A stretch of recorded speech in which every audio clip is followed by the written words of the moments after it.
नमस्कार. तर एका बँकेमध्ये एक खरोखर असं म्हणजे गंमतशीर प्रसंग घडला असं म्हणतात, बरं का.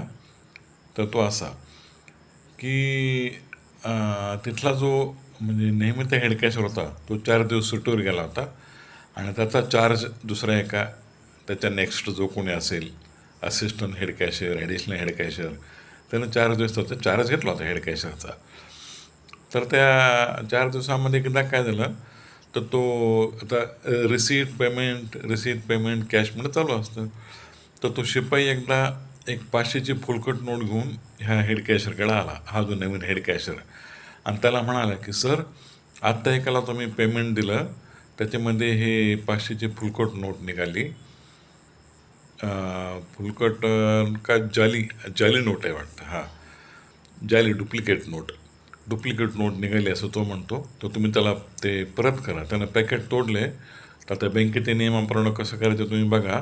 तो कस्टमर खूप चांगला आहे, व्हॅल्युएबल कस्टमर आहे, आपले रिलेशन चांगले आहेत त्याचे, आणि त्याचे हात फार वर पण पोचलेत. तुम्ही कसं करता बघा. तर त्या हेड कॅशनं विचार केला, बापरे, एवढी मोठी पार्टी आणि आपण आता पॅकेट जरी तोडलं असलं, जाली नोट असेल ती, डुप्लिकेट काही का असे ना, 500ची नोट गेले तर गेले बाबा, ₹500 जाऊ द्या, पण उगाच म्हणजे आपलं हे नको दुखणं आपल्या मागे. त्यानं ते नोट घेऊन ठेवून दिली आपल्या खिशामध्ये, पुढं काय करायचं बघू म्हणा, आणि दुसरी नोट त्या ह्याला देऊन टाकली. तर तो नोट घेऊन तो कस्टमर निघून गेला. थोड्या वेळानं काय झालं, की अर्ध्या घंट्यानं पुन्हा तोच शिपाई आला बँकेत आणि ह्याला म्हणाला, सर, CBIचे लोक आलेत.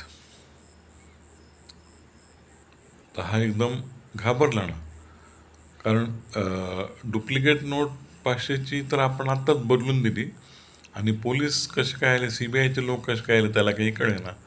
तो एकदम घाबरला. आता काय करावं बाबा, म्हणजे त्याला 4च दिवसात हेड कॅशरचा चार्ज होता त्याच्याकडे. तो विचार करायला, आता काय करावं बाबा, CBIचे लोक आले. आणि मग थोड्या वेळ ते आले. तर त्याच्या काउंटरसमोर तो CBIचा एक आला माणूस आणि म्हणाला, नमस्कार सर, आम्ही CBIकडून आलोत.